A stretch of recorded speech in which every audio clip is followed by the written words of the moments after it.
का ध्यान आता है, इसको सोचने में बताते हैं। महाराज बेल कुल में राजा हुए और बेल से ही उनके शरीर को मारते हैं, आसपास उनकी मृत्यु हो जाती है। बहुत अत्याचारी बेल महाराज है, तो ऋषियों ने श्राप दिया, उनकी मृत्यु हुई तो सबने कहा सृष्टि में चलाने के लिए राजा। फिर ऋषियों ने उनके शरीर का मंथन किया, बाघ से भद्र पुरुष की उत्पत्ति होती है, दाम बाघ से महाराज पृथु भगवान के अवतार होते हैं, जिन्होंने इस पृथ्वी पर सबसे पहले बीज आया या ये आप लोगों को विज्ञान का विषय है, ये हमेशा ध्यान रखना चाहिए। पहले बीज की उत्पत्ति महाराज पृथु से होती है। इन्होंने पृथु जब सारी पोषण तत्व लेकर गाय का रूप धारण करके पृथ्वी गायब हो गई तो सभी ने भगवान से प्रार्थना पृथ्वी से किया, महाराज सृष्टि कैसे करेंगे।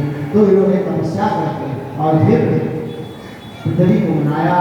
तो पृथ्वी ने कहा कि सारे देवता लोग जो जो चीज की कामना है उन कामनाओं के अनुसार मेरा दोहन करें। तो सब लोग अपना अपना देवता लोग बछड़ा बनते हैं, दूध दोहन करते हैं। तो जिसको अश्विनी कुमार ने औषधियों को उत्पन्न किया, ऐसे सारे देवताओं ने हर एक वस्तु को अपने अपने हिसाब से प्राप्त कर लिया।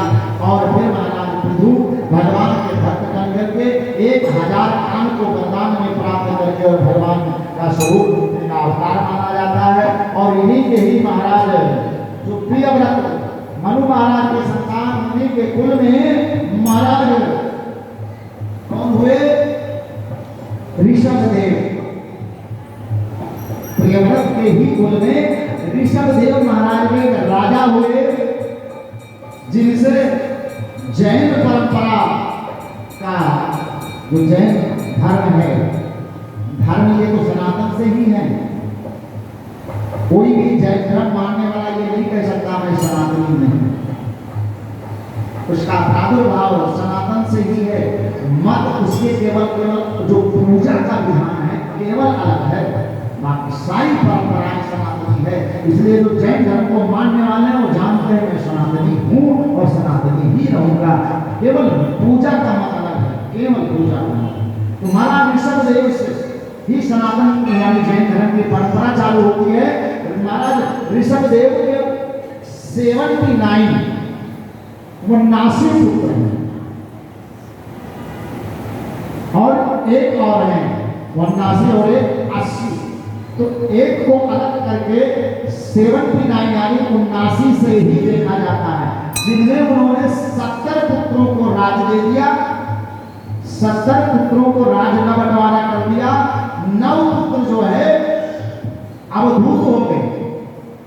अवधूत परंपरा जो आप लोगों में जैन धर्मों में अवधूत लोगों को देखते हो, वो उन्हीं की परंपराओं को फॉलो करते हैं। वो अवधूत परंपराओं को अपनाया और उनमें से एक बेटा था महाराज ऋषभदेव का, जिसका नाम भरत। भरत महाराज योगी भगवान की भक्ति करते हैं, जब तक संध्या पूजा पाठ करते हैं। और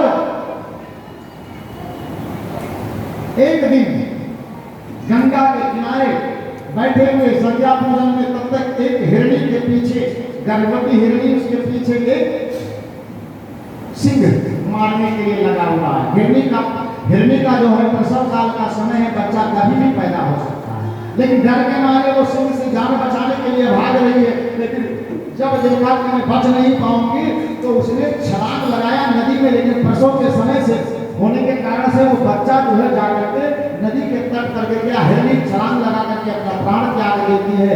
लेकिन भरत जी महाराज जो मुनि हैं, उन्होंने देखा कि हमारे जो है सामने एक कोई शावक पड़ा हुआ है, दौड़ करके उसे लाए, नहलाया धुलाया, उसको पोंछ पाछ करके आश्रम में दूध की व्यवस्था किया, दूध पिलाने लगे। और धीरे धीरे एक दिन बीता, 2 दिन बीता, ऐसे करते करते उनका उस पर आसक्ति होने लगी।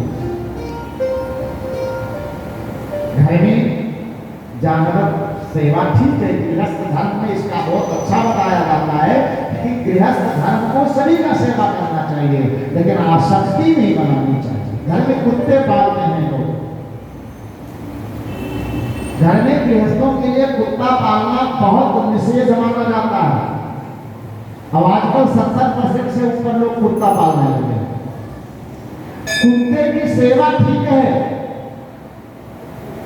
रोज उनको ले जाओ, मलाई खिलाओ, पनीर खिलाओ, लेकिन घर के बाहर, घर के अंदर नहीं।